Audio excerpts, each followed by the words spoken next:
Evening, everyone. Welcome to our workshop session. It is 6:04. We have a full quorum present. We have a quorum present. All the members are here. So we're going to start off with item number 1 on our workshop. It is the presentation on results of the SkyTrain Way and related roads traffic study and simulations of traffic flow by Croy Engineering. And I believe that our Director of Airport Affairs, Gary Young, is going to lead us in this conversation. Yes, so Croy Engineering has completed their study, and Amy Turner with Croy will lead us through their findings.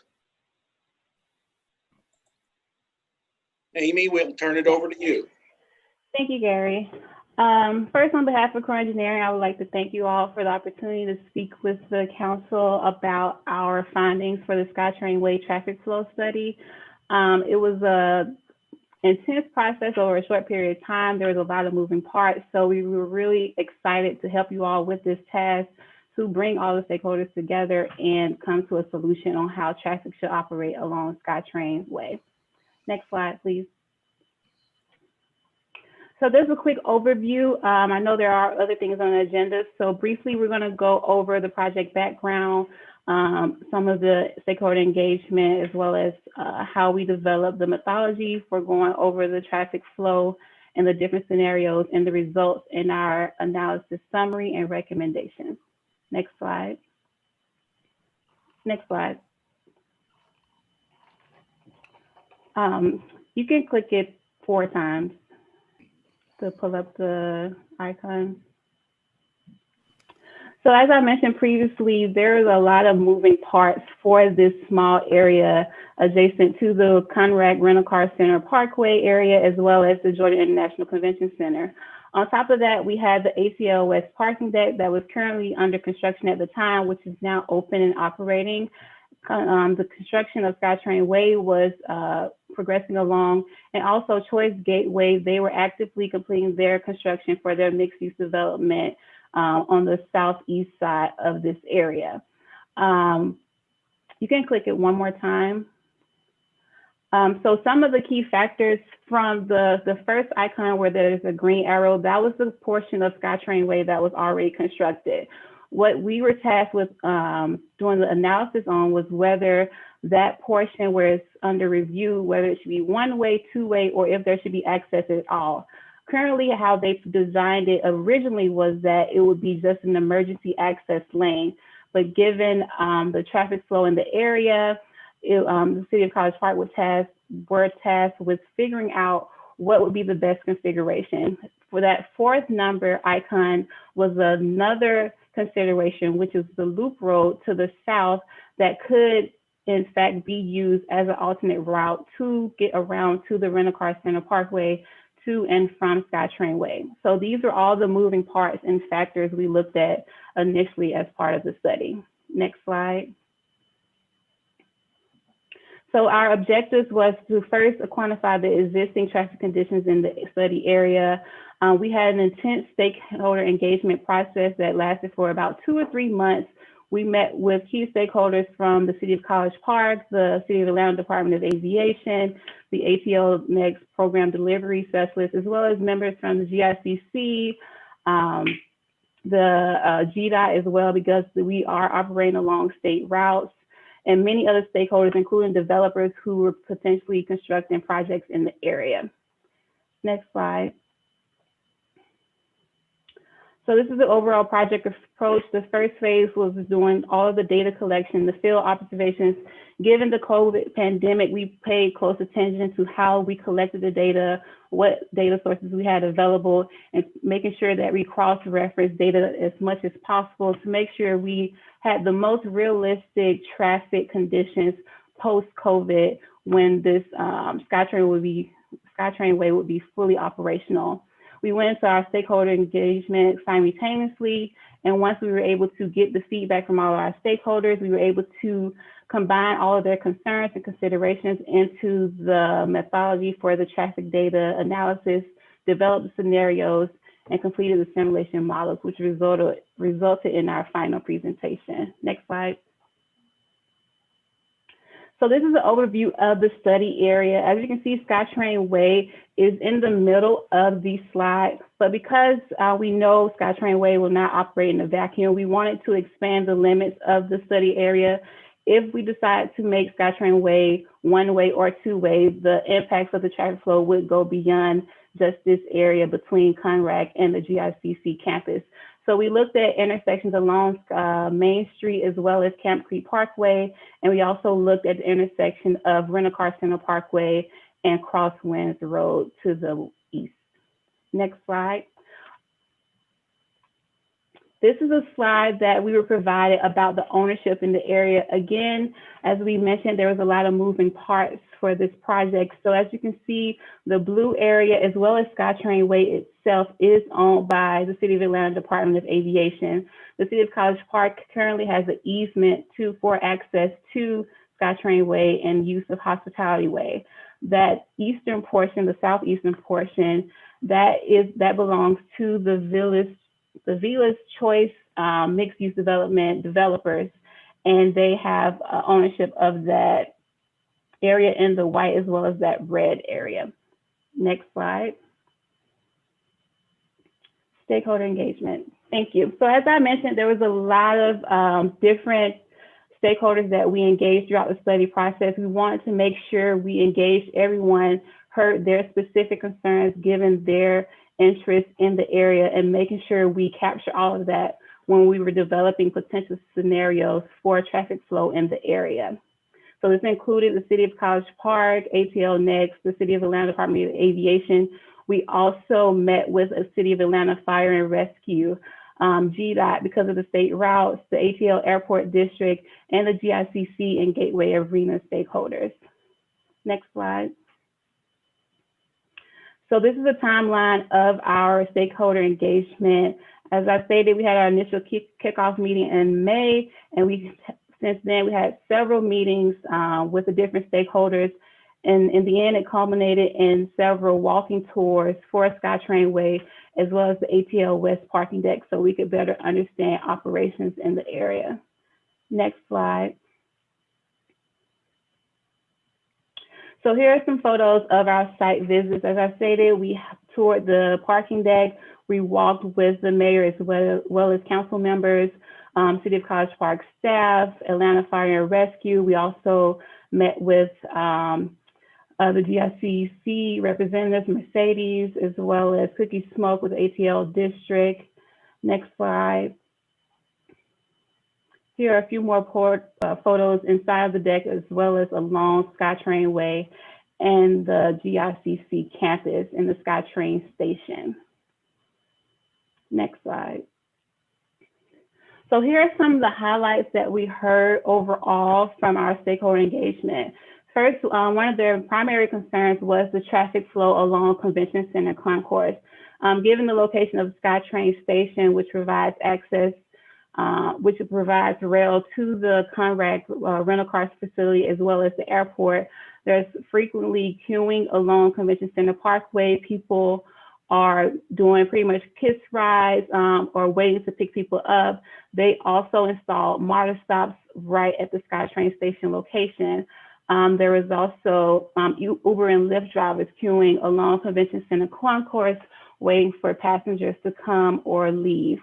In terms of safety and operations, there was concern with pedestrian safety in the area as well. People crossing Convention Center Concourse, speeding along Convention Center Concourse, and the impacts that making SkyTrain Way two-way or one-way would have on traffic flow in the area. There was a lot of concern of potential cut-through traffic. People, instead of going along Camp Creek Parkway, would now use this as an alternative route to get to the ATL West parking deck and over to Rent-A-Car Center Parkway. Another consideration was the 2000 intergovernmental agreement between the City of College Park, City of Atlanta, and FAA. And this is a legal agreement about the usage of the SkyTrain station at the Georgia International Convention Center. And one of the considerations is that the City of College Park does pay a fee per the percent of ridership entering SkyTrain station at that location. From our conversations with the GICC, we also had concerns about traffic flow during special events and in the event of overflow parking, and they would like to use the ATL West parking deck. How would that operation work during special events, and how would that impact the outer study intersections along Camp Creek Parkway as well as Main Street? Next slide. So this is a slide summarizing the ATL West parking deck. This is one of the Hartsville-Jackson's projects that's a part of their capital improvement program.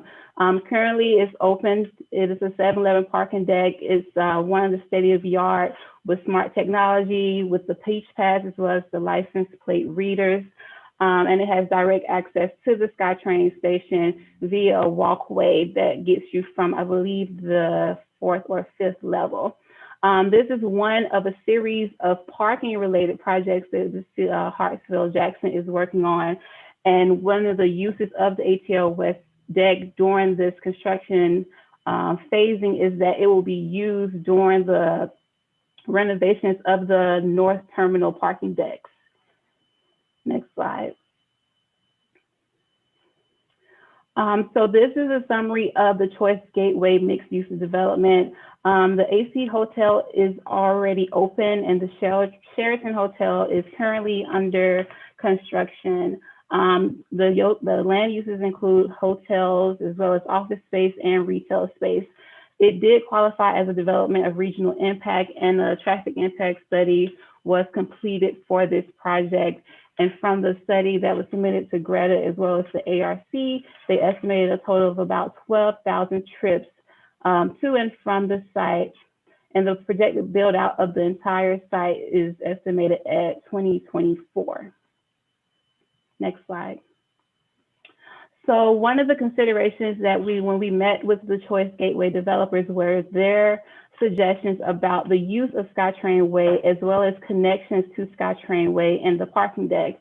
One of the things that they discussed was the potential of realigning the Brown Road intersection and making it a connection directly from Main Street to SkyTrain Station. One of their other suggestions was the use of the SkyTrain Way north of the ATL West parking deck as a park.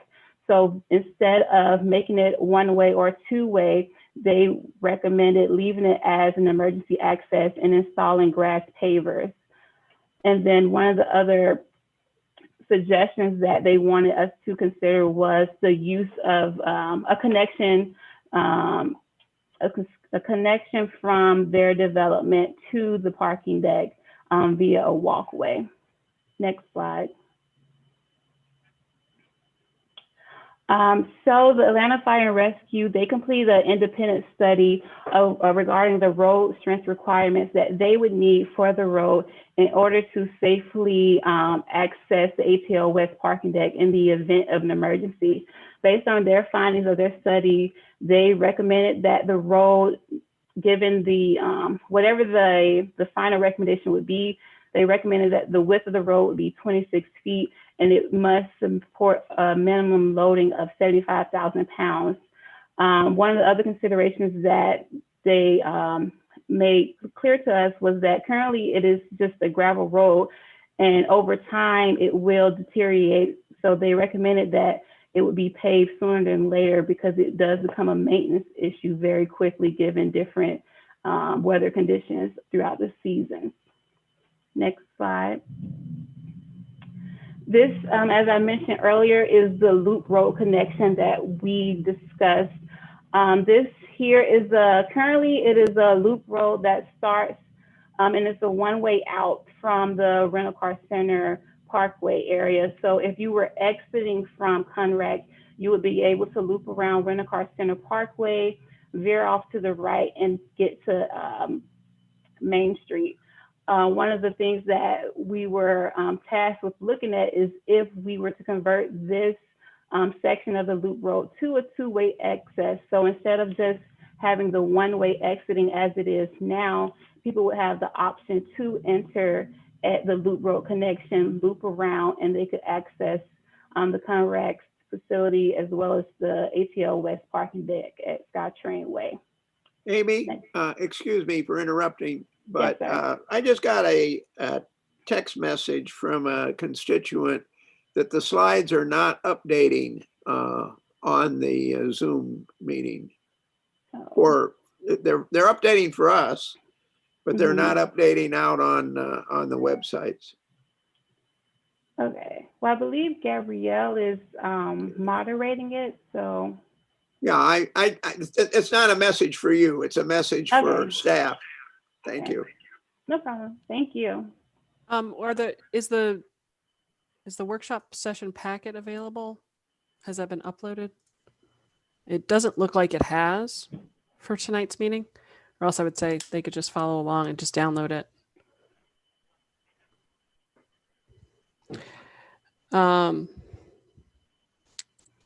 May I ask a question about, I mean, in terms of how we need to be thinking about this,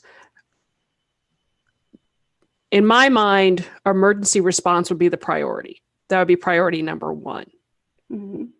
That we need to make sure that in the event that something happens with this parking deck or area surrounding it, that emergency vehicles are able to get in, have, the sections are, they can support whatever vehicles are necessary. And then sort of everything else kind of comes after that in my mind. Is that the right way to be thinking about this, or? Yeah, that's why we engaged the Atlanta Fire and Rescue early, because we wanted to make sure whatever the recommendation would be, that we would not impede their operations at all or inhibit them from the initial purpose of SkyTrain Way, which is emergency access to the ATL West parking deck. Okay, thanks. Would you like me to continue, or should we wait until the slide 6? Let's go on ahead and continue, and we'll try to move forward with. It should be available now. I'm not sure why the packet's not there, but for folks on our website, so we can get them the information. But go right ahead. Keep on going. Yeah, so just to summarize this consideration, the loop road connection, we were tasked with figuring out what would be the impacts if the existing one-way loop road would be made into a two-way access, and how would traffic reorient into the Conrack area. Next slide. Next slide. So as I mentioned, given the current situation with the traffic patterns pre-COVID, or we actually in COVID at this moment, we really wanted to make sure we had the most accurate data reflecting what traffic would be like in the future and is the existing condition pre-COVID. So we reached out to different count subs as well as the City of College Park staff about traffic data that they did have available. Because of the 6 West development and the Choice Gateway DRI, there was traffic counts counted. There was traffic data counted at all of the study intersections that we wanted to look at December of 2019. So not only was the data recent, but it was also reflected pre-COVID traffic conditions. In terms of the other data sources that we used to make sure we were most accurately representing the traffic flow, included the GDOT TDA system. So GDOT has a portal where they routinely collect traffic data along arterials and local collectors throughout the state of Georgia. And they provide historical counts. So we were able to use this in tandem with the raw traffic data that we collected to determine what the historical growth of traffic was in the area. We also used their ATSPM signal performance measure tool. And we were able to use this to look at the traffic flow in the area, as well as the performance of the signals along Camp Creek Parkway and Main Street during peak traffic conditions. As I mentioned, the DRI for Choice Gateway development, we reviewed the traffic in that one as well. And we also looked at the SkyTrain Way signal analysis report that was completed for Atkins. We also reviewed the College Park LTI study, which was completed in 2017, and this detailed the recommendations for development in the area. Next slide. So as I mentioned, our analysis year was 2025, and we chose this year because it represented the traffic conditions where the ATL West parking deck will be fully operational for all uses. The Choice Gateway development will be fully built out. We were able to calculate an annual growth rate of 1.33%, and this was based on the Hartsville, Atlanta's master plan, as well as the use of the GI historical data and the ARC travel demand model. Based on the study completed for the ATL West parking deck by Atkins, we were able to pull the peak PM and AM hours, which were from Monday on 9 a.m. to 11 a.m. and Thursdays from 3 p.m. to 5 p.m. And the reason that it was these peak hours were because it was atypical of a typical peak in a more residential area or an area where there are a lot of schools. Because of the traffic flow to the Conrac Center and the airport operations, these 2 days represent the peak days where traffic is either flowing into the airport or people are leaving or returning to the airport. This just summarizes our methodology for reorienting the traffic to our base condition, and then we reoriented the trip given the different scenarios we wanted to look at for SkyTrain rate and the Loop Road connection. Next slide. So here is a slide. So these, after I had discussions with the College Park staff, as well as the different stakeholders, we came up with 5 different scenarios that were it. This included, the first one was the leaving SkyTrain Way as is. So it will remain emergency access to the north, and people would only be able to exit to the right and go to Rental Car Center Parkway to leave the ATL West parking deck. The second scenario was if the access north remained emergency access, but they also had the option to use the Loop Road connection. The third scenario was if the SkyTrain Way north of the ATL West deck was one way. The fourth scenario is if it was one way and the Loop Road connection. And the fifth scenario was if SkyTrain Way was two-way north of the ATL West parking deck. Next slide. Next slide. So for the traffic simulation models, we were able to record animations of the traffic flow. So for each scenario, we model it using the AM and PM peak conditions. And there should be some animations to pop up.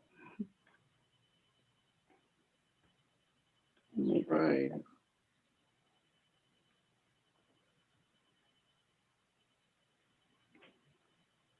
I apologize.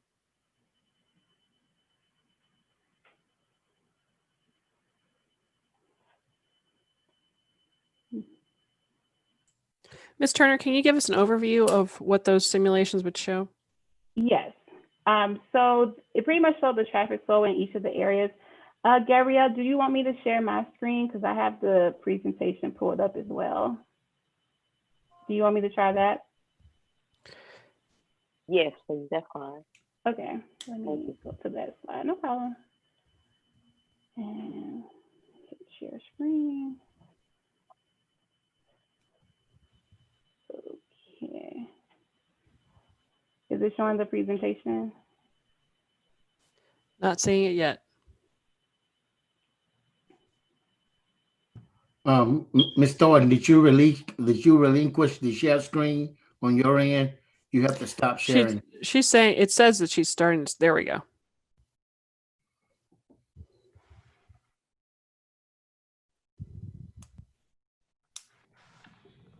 Is it up? Yes. Put it in presentation mode.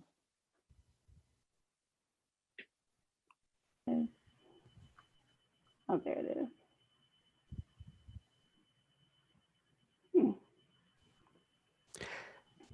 Okay.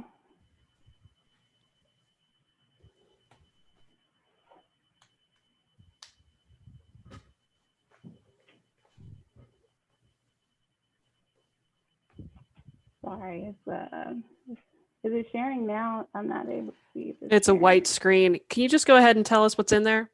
Yeah, I understand that, yeah, no that we were problem. going to see simulations, but go ahead and just give us an overview of what Mm-hmm. each one would have looked like. Okay, let me stop it. So yes, for the one-way scenario, well, for the existing scenario for the AM and the PM conditions, the loop road connection, well, without the loop road connection, it will operate well. One of the considerations we included was if there was access or write-in only into the Choice Gateway development. And with that connection, we also rerouted traffic, assuming that people would cut through to try to get to Main Street. And based on the results of the simulation model, traffic flowed well if the existing configuration of SkyTrain Way and Rent-A-Car Center Parkway were left the same. For the, let me stop sharing. Ms. Thornton, can you go ahead and share the rest? Yeah. You might want to get past the simulations. Yeah. Because it doesn't look like the simulations are going to work. So going to the slides that are post simulation, but go ahead and. Mm-hmm. Okay, so for the second scenario where there was a Rent-A-Car, SkyTrain Way was left as is in the loop road connection, we reoriented traffic, assuming some of the people who desired to either go to Kemp Parkway or to continue on Main Street would now make enter and exit at the loop road connection. And what we found was, yes, you can click that one. So this is a scenario one. This is just the level of services. This is a static image. As you can see, the levels of service for the signalized and unsignalized intersections, they all range from an A to a D, given the AM and PM conditions. The LOS standard is a D for the Metro Atlanta area. So these are operating at exceptional levels of service given the current traffic configurations. Yeah, skip past the simulations. These are the slides of what it will look like. And then slide 32.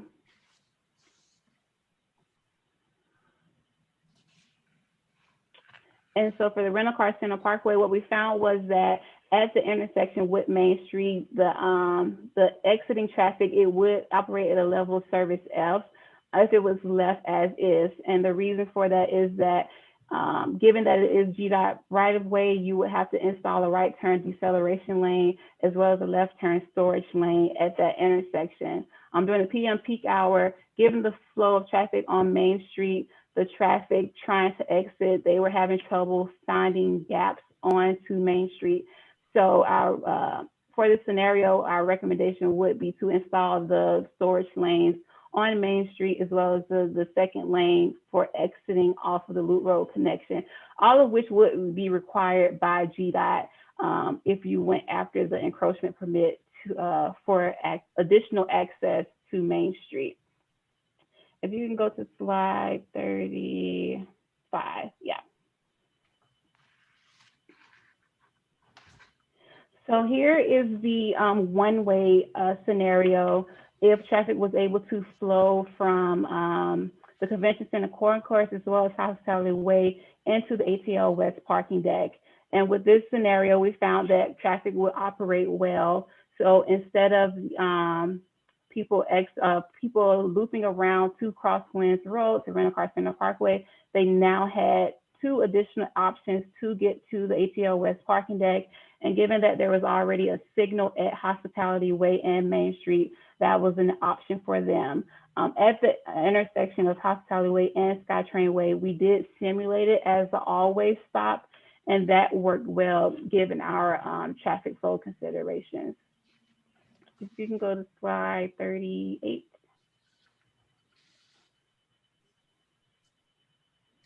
So this is if we had the option of the one-way traffic flow into the ATL West deck as well as the loop road connection. And we found that the loop road connection worked better in this scenario because it was relieved of people coming from Main Street because they had the additional option, Internet, Hospitality Drive, and Convention Center Concourse. But with this option as well, it was recommended that you would have to install the right turn deceleration lane and the left turn storage lane at the Loop Road connection. And then go to the 41. This is the two-way operations along SkyTrain Way. And for this scenario, we found that if traffic was able to enter and exit the ATL West parking deck in both directions, and people were able to enter and exit the ATL West parking deck from both directions, the level of service of traffic exiting out of the parking deck would be at level of service F for both the AM and PM traffic conditions. It was just too much traffic, or conflicting traffic rather, of people turning left or right into the deck, and people exiting weren't able to find an adequate gap to exit out. So the ATL West parking deck driveway would fail for the two-way scenario on SkyTrain Way. So for slide 43, can you try to go to presentation mode so they can view the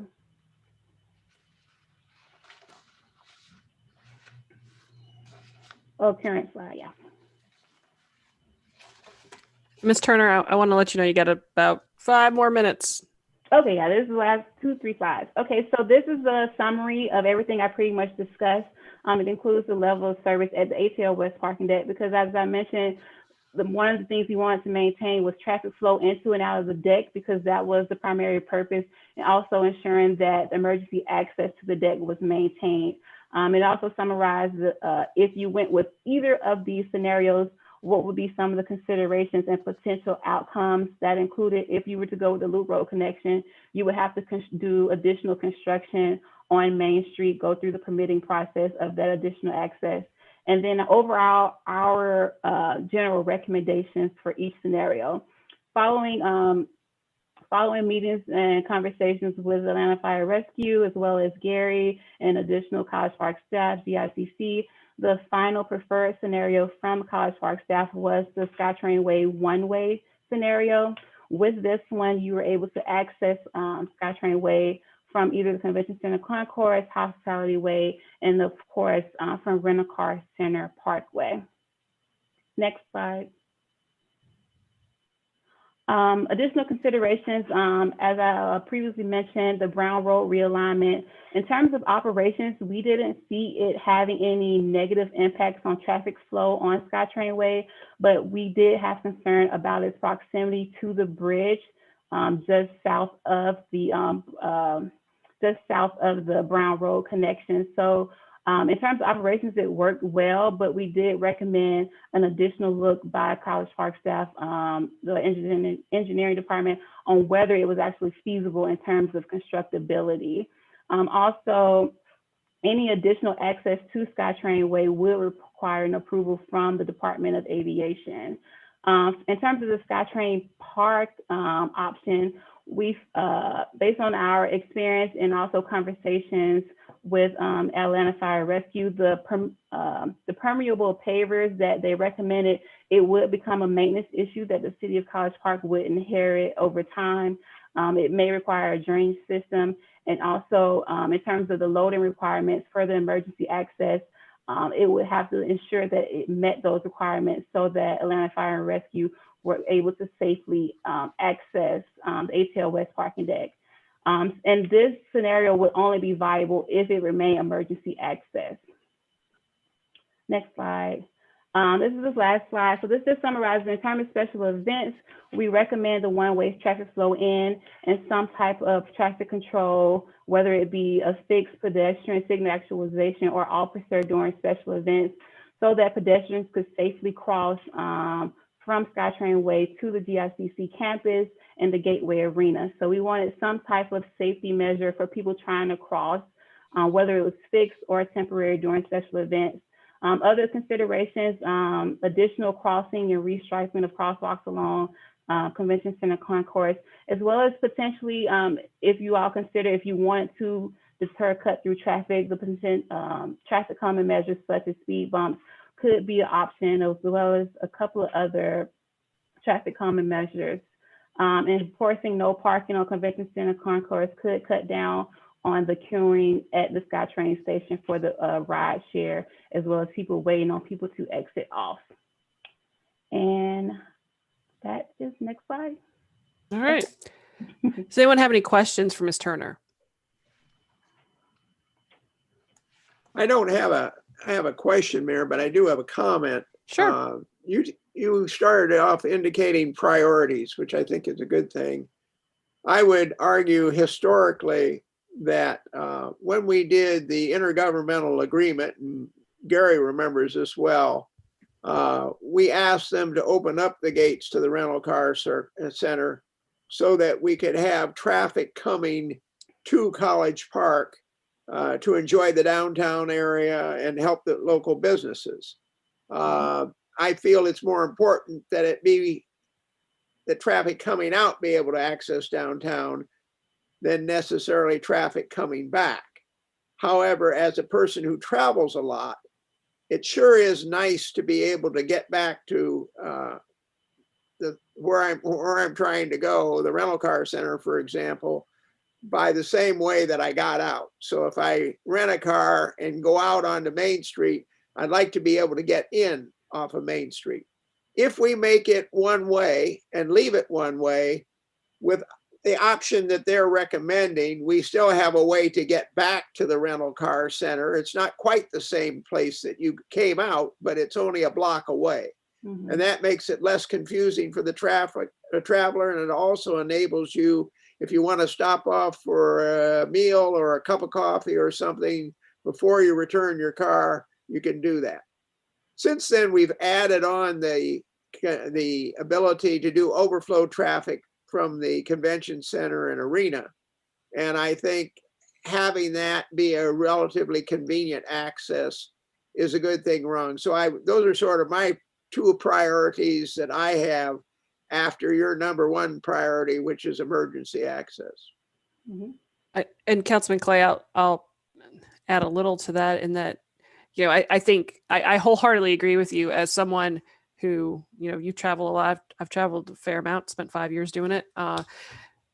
Good wayfinding is essential in all of this. So we can have the best laid plans, but if we don't tell anyone where anything is, you can forget about it. So certainly that's just got to be an integral element of whatever decision we make. Considering that we're going to have so many different end users, right? Like we're going to have travelers. We're going to have people who are visiting the Gateway Center Arena. I mean, the Gateway Center, whether it's for business, pleasure, whatever it is, we've got to make sure that all of that wayfinding is integrated in a way that makes sense for everyone who might be utilizing the area. But I do like the idea of, in scenario 3, does scenario 3 open up Loop Road to two-way or no? No. Yeah. No. Okay. Mm-hmm.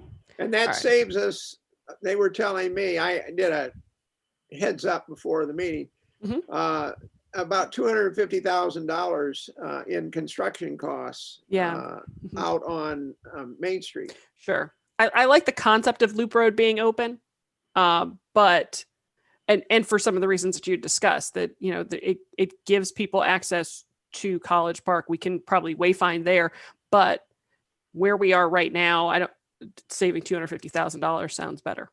Right. Anyone else have any questions or comments? So I have a request from council. So there are some recommendations that staff has made. Number one, that we accept that SkyTrain Way, or recommend to the Department of Aviation that SkyTrain Way will be completed as 26 foot wide with the 75,000 pound bearing capacity. It will operate as a one-way road going south. It will have the option of being open north in an emergency, and in an emergency they would be able to take over control of the road. Hospitality Way would be a two-way road. And we would request that the DOA allow consideration of the connection of Brown Road and us to investigate whether or not that connection will work. That has to happen before we can actually have any kind of discussions with the developer about any land deal. And then to allow us to request the Department of Aviation to consider the location of the covered walkway. That's going to require a legal agreement with the City of Atlanta. And then finally, that Mike Mason be authorized to go ahead if the City of Atlanta Department of Aviation agrees with the council's recommendation to prepare an RFP for the paving and curb and guttering of the sections of the road that College Park is responsible for. So the request from staff is to have direction on these items. Is it okay to go ahead with the recommendation of number 3, consensus to do it? Makes sense to me. I've got no problem with it. I think it's, it's my selection. Councilman Yeah, Taylor? I'm okay with it. I think it's fine. I'm Okay. cool with it. All right. That sounds like that sounds like consensus to me. Yes, ma'am. Consensus it is. So Gary, we go to work and proceed from there. And Core Engineering, thank you very much. Ms. Turner, thank you Yes, very thank much you. for your, Thank we you for the appreciate it. opportunity. Thank you, Amy. No problem. Thank you. And I will say that the interesting part of this project, like so many other projects in this city, is the level of a cooperation it takes between departments, and whether it's our public safety professionals, our engineering, public works, everybody's got to work together to make assessments like this happen. And so I'm certainly grateful to all the departments that worked on this and gave us this product where we were able to make this informed decision. So certainly appreciative of that. Thank you very much, Gary. All right. So the next item on the agenda is the final let me slow down. Final plan presentation on the Southern Fulton Comprehensive Transportation Plan by Inga Kennedy, who is the Southern Fulton Comprehensive Transportation Plan Stakeholder and Public Involvement Coordinator. Ms. Kennedy. Yes, thank you so much, Mayor and Council, for allowing us to join your agenda tonight for this presentation. In the interest of time, I'm going to turn it over to Kelly Kemp, who is our project manager and who will walk us through our presentation. In addition to Kelly, with Modern Mobility Partners, we have Julia Billings with Modern Mobility Partners, as well as Jennifer Hibbert with AECOM. All of these members of our team are available to answer questions. And just quickly, thank you to Jackson Myers, Shavala Moore, and Michael Hicks for facilitating our process in getting here tonight. And with that said, I'm going to turn it over to Kelly. All right. Thank you, Inga. I appreciate it. Again, my name is Kelly Kemp. I'm one of the owners of Modern Mobility Partners, and I am the consultant project manager under contract with the Atlanta Regional Commission for the Southern Fulton Comprehensive Transportation Plan. Those of you that were on the council last year, this time I came and presented and introduced the study. And now I promised I'd be back with some recommendations, and here we are. And Mayor, I believe we met last year during one of the public meetings. So hopefully you've been able to follow along. Absolutely. Wonderful. So we're excited to present to you the preliminary recommendations tonight. Our ask is that at your November 2nd council meeting that you consider adoption of the executive summary and the appendix that goes along with it. We're going to talk to you, and I believe we have a hard stop at 7. Is that right? Do we have a hard stop at 7? No. No? I mean, workshop goes till 7:30. So, Okay, good. but don't I feel won't like say. you've got 45 minutes either. No, I won't. I'm going to try to keep this to 15 to 20. All right. Sounds good. Thank you. So I just wanted to make sure I had more than 12 minutes. So we'll talk about the public and stakeholder engagement of how we got to where we are now, the project prioritization results and the recommendations, and what's left for adoption. Slide. So what is the Southern Fulton CTP? So the bottom line is that we were contracted to come up with a list of transportation projects across all modes for all users within the eight cities within Southern Fulton County. And what we have is a financially feasible plan where we have a short-term project list of transportation projects for the next 5 years, starting in 2023, because we recognize that your T-SPLOST funds are committed through 2022. And this is constrained to the extent where there's a local match available. And then the midterm goes from year 6 to 10, and then a long-term project list of beyond 10 years. The plan is that you can take this list, and should you choose to, you can use it to help populate your SPLOST program for the renewal. In addition, in order to apply for federal funds from the Atlanta Regional Commission, you have to have adopted the plan, and the project has to be in the adopted plan. So adopting the plan provides additional flexibility for additional federal funding sources. One thing I want to make sure is very clear is that a project is considered in the plan regardless of what term or tier it's in. So if it's in long term, it's okay. It's still considered in the plan in the eyes of ARC, should you go and ask for federal funding. Next slide. So these are the 8 cities within Southern Fulton County that were included in the comprehensive transportation plan. Obviously College Park, as well as Chat Hills, East Point, Fairburn, Hayville, Palmetto, Southern Fulton, Union City, and a small unincorporated portion of Fulton County up the little gray area along FIB. Next. So this is the overall milestone schedule. So you'll see we started in February of 2019. This has been going on about 1.5 years or a little more now. We had a pretty robust engagement process that we'll get into shortly. We developed an inventory of transportation, the transportation landscape essentially across all modes, whether it's bicycle, pedestrian, transit, roadway, freight, etc. As well as did a short and long range needs assessment and a detailed corridor analysis, came up with a robust project prioritization framework that was based on input from each of the 8 cities, the stakeholders and the general public, and then use that framework to prioritize the projects that were identified. We did do a full scrub review of all the previous studies and plans that have been done in the area over the years, and there were actually over 1,000 projects that had been identified at some time or another in Southern Fulton County. And so we went through to figure out, okay, which of those have not been funded? Is there a reason why? Do they still make sense? And kind of went through screening, and then also developed new projects for evaluation through that framework, and then came up with our financially feasible project list and final report. We released the project list and report several months ago out to the stakeholders, including a representative from each of the city. We worked with Jackson Myers and Mike Mason through the project management team, and were able to get feedback and so on the projects through that process as well. And so I just want to thank them for their involvement throughout the CTP. It was very helpful. Next slide.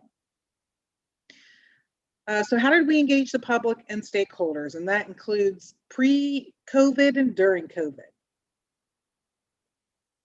Next slide.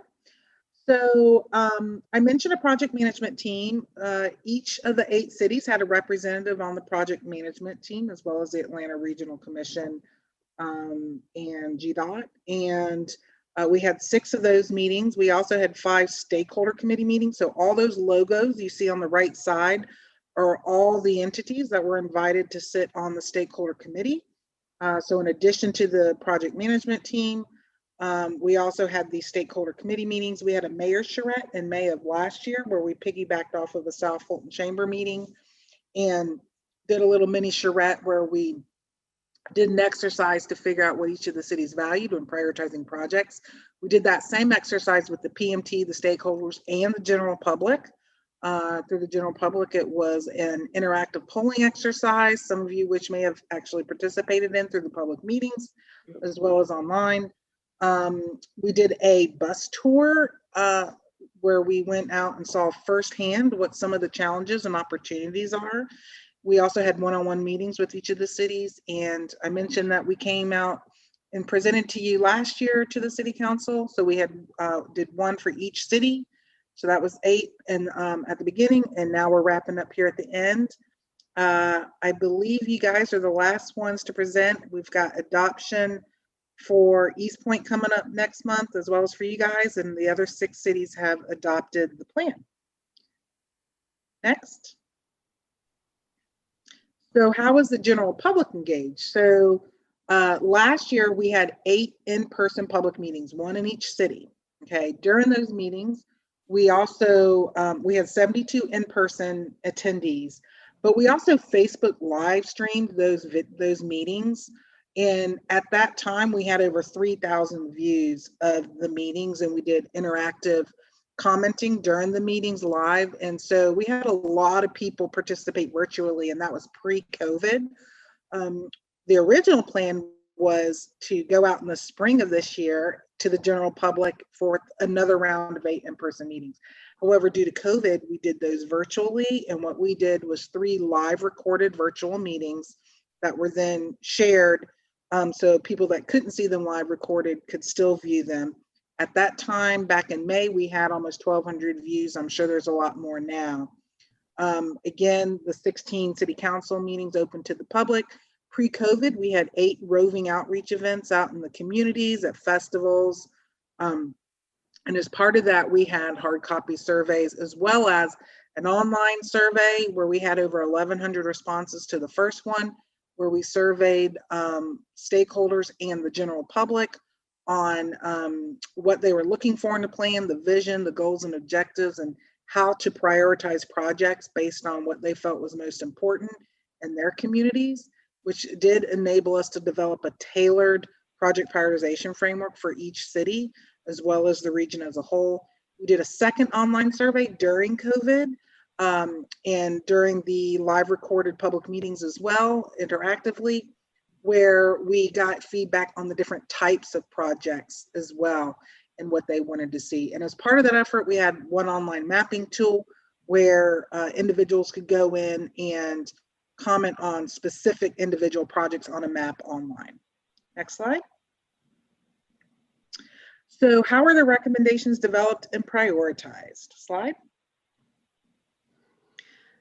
So first, the projects obviously need to align with the vision of the plan, which we got input from all of you and the stakeholders and the general public early on. And that was to provide residents, businesses, and visitors with a safe, connected, and reliable transportation system. Next. And aligned with that vision are 3 goals, and with each of those goals are 4 objectives. I won't go through each of the objectives, but one of the goals, and again, these were all done with input from the stakeholders and the general public and the PMT.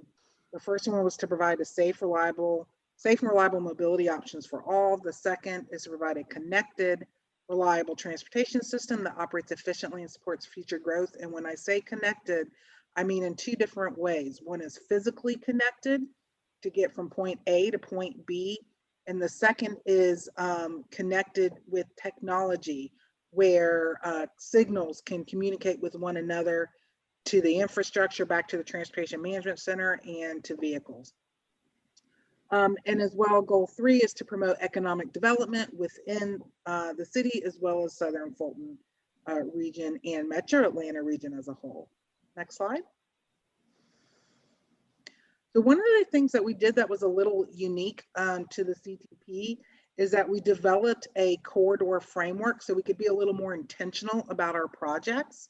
And again, this was done based on extensive data analysis, as well as field observations with windshield surveys and input from the stakeholders and the PMT.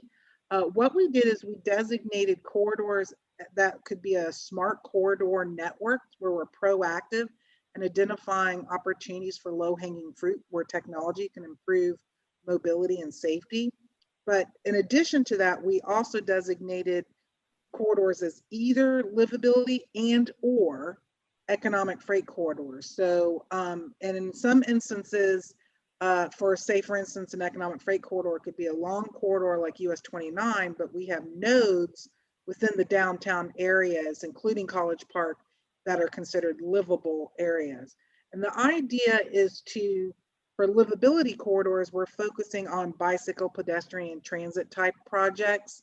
And for economic freight corridors, we're focusing on making sure that it's safe and recognizing that trucks are using those corridors, but also trying to incentivize them to use those corridors during off-peak times with different types of improvements that might encourage that so that they're not going through residential neighborhoods. For example, very late at night or really early in the morning, we could include freight signal priority that allows trucks extra green time to get through the intersections, which would reduce their delay significantly. And that would, in theory, incentivize them to not be right along using these corridors during peak traffic. Next slide. So we talked earlier about how we were going to evaluate the project. So on the right-hand side, you'll see a pie chart of 8 different categories. Again, this was developed with extensive involvement from the general public, the project management team, and the stakeholders. So safety, public health, system preservation, regional impact, project readiness, economic impacts, mobility options, and connectivity and reliability. Something that is important to point out here is that even though this pie chart shows all things equal, we know that all things are not equal, and different cities, we have 8 cities in the region, have different opinions as to what we should focus on. And so we, as part of the surveys that we did, we made sure we found out what cities each individual respondent was from, and we had them rank order the importance of these in order for us to develop specific weighting scenarios tailored for each city. We also use that to refine our goals and objectives and our vision. Next slide. So I mentioned that we did the survey. These are the results of the survey. So College Park is on the second row on the left. What you see here is that safety, it was the #1 priority for College Park residents, followed by connectivity and reliability and public health. On the bottom right, you'll see the survey average. So that's for everyone that responded. And so you'll see that safety and connectivity and reliability were the top 2 for both of those. So it's pretty consistent. You'll also notice that project readiness, so how quickly we can implement projects, was the lowest priority for College Park as well as for the survey as a whole. And just as a reminder, we had almost 1,200 responses to this. So next slide. So what we did to prioritize the projects is kind of think of it like a funnel. We take the full universe of projects, and these were new projects that didn't have any funding assigned to them. So projects that were already programmed in the Regional Transportation Plan with the Atlanta Regional Commission, or in your SPLOST program that had money assigned to it. We assumed those were continuing. We didn't touch those. So this was based on the new project. And we calculated a raw score, filling out quantifiable and qualitative metrics for each of the categories, and then applied the city weighting scenario and then the regional weighting scenario, and did a composite prioritized ranking as a whole, so that the end result is a prioritized list of projects for the city of College Park as well as for the region. Next. So what are these projects? Next. Okay, so again, new projects are those that currently don't have funding assigned to them through the RTP with the Atlanta Region, Atlanta Regional Commission, or through your SPLOST program. And so for the Southern Fulton region as a whole, we had 381 new projects totaling almost $2.6 billion. What you see here on the left-hand side is the color coding in the pie chart by when the project starts the funding. So about a little over a fourth, 110 projects have funding tied to them in the first 5 years.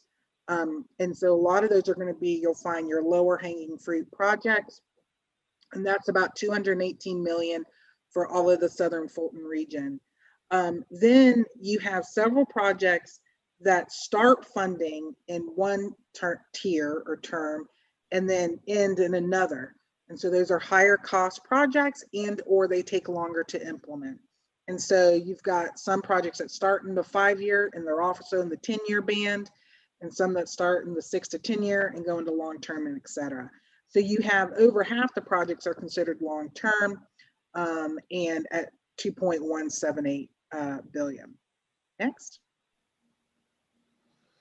So specific to the city of College Park, you have a total of 87 projects totaling $286.6 million. You'll notice that in the 5-year financially feasible plan, that first tier, you have 37 out of 87 projects at 16.6 million out of the 286. That's because that's where we're focusing a lot of your low hanging fruit projects. Those might be that are lower cost, easier to implement. So you have some quick wins. A lot of those might be benches at transit stops and different transit stop amenities, signal improvements to improve safety and mobility with transit signal priority or emergency response signal preemption, different stuff like that. Next slide. So again, I mentioned in the first 5 years, these are the projects. These are included in your executive summary appendix, as well as project IDs assigned to each one that go into more details on the descriptions. But you see a lot of triangles. So those are your point locations. Those are your bus stop locations where you have, so where we say transit asset management and system upgrades, there's a lot of benches that we added. There's some signal priority and signal preemption. So there was some discussion in the previous presentation about emergency response vehicles. Signal preemption allows emergency response vehicles, your ambulances and fire trucks, to stop all the other vehicles and go through an intersection without having to stop themselves. So they get green, everybody else gets red at the approaches. And others. And then also you have some bike pedestrian projects. Next slide. So then the next band, you'll see there's less a bunch of dots because those were lower hanging fruit.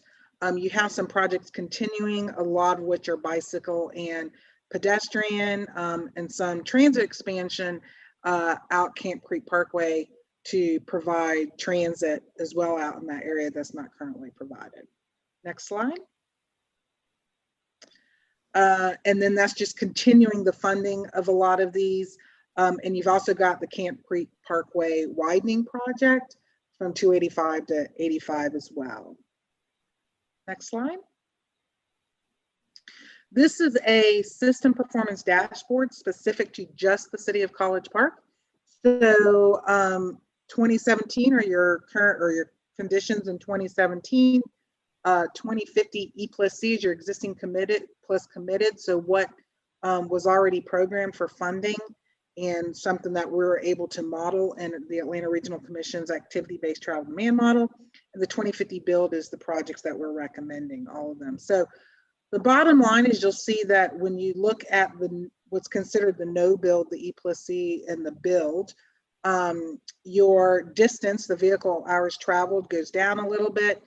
Or excuse me, your vehicle hours traveled, the time goes down a little bit. Your vehicle miles traveled, the distance goes down a little bit. But more importantly, your vehicle hours of delay goes down more at almost 5%. So that's pretty good.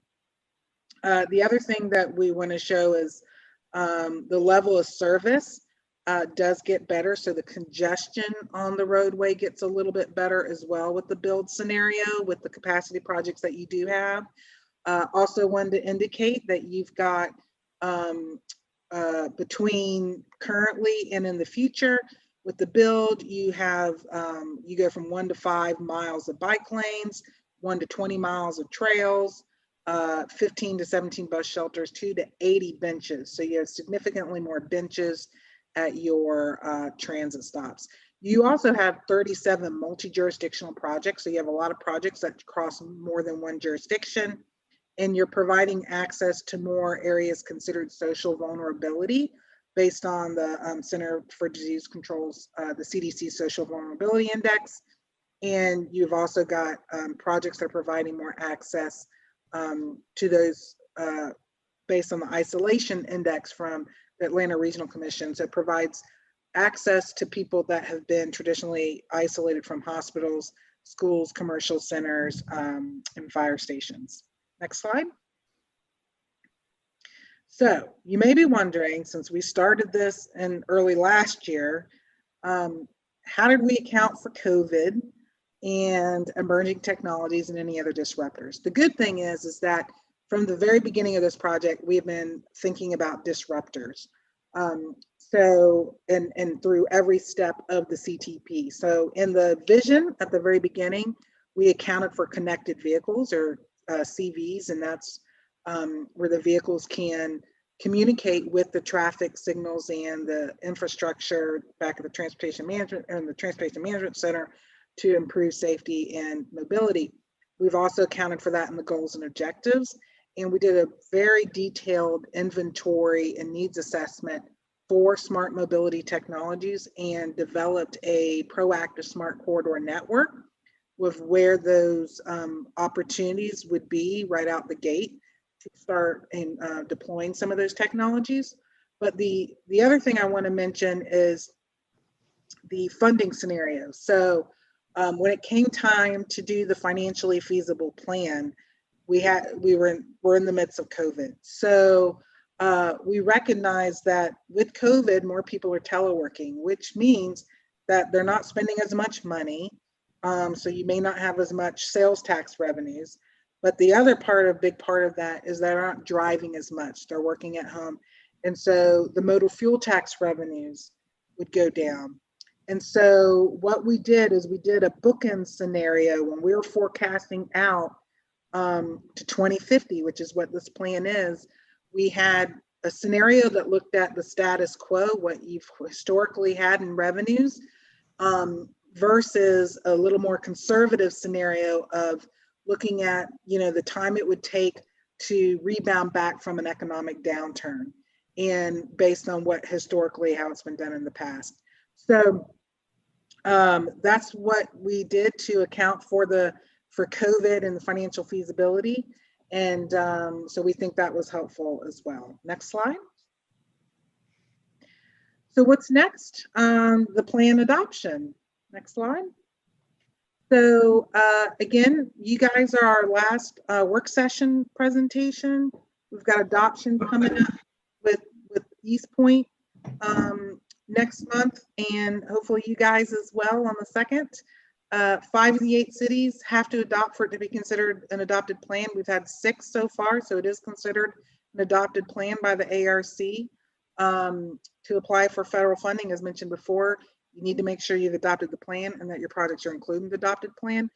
One thing I also want to point out, one last thing, is that if you adopt the plan and then you have more projects come up later, as I would think most people will, as more studies get done, you can amend the plan to include it. So, so you don't have to worry about that. Next slide. So you can find more information online at the project website, southernfultonctp.org. I know you guys have seen the executive summary in the appendix, and you've also seen a specific College Park project list and costs. One thing I just want to point out, some differences between the two, is that the College Park specific list, when it has your local match, that is just your share of the local match. And in the executive summary, because there's a lot of multi-jurisdictional projects in the appendix, you'll see a local match that could be more, but that's because it includes other cities. So I just want to make sure that was clear. And there's also several technical reports if you are interested in getting into the weeds in your spare time. There's also some reports there for your perusal. Next slide. And that's it. All right. Thank you so much, Ms. Kemp. Does anyone have any questions? I do. I figured. Okay. First, my primary question and primary concern is Main Street through downtown. Yeah. You have shown that as a traffic corridor that would be amenable to trucks.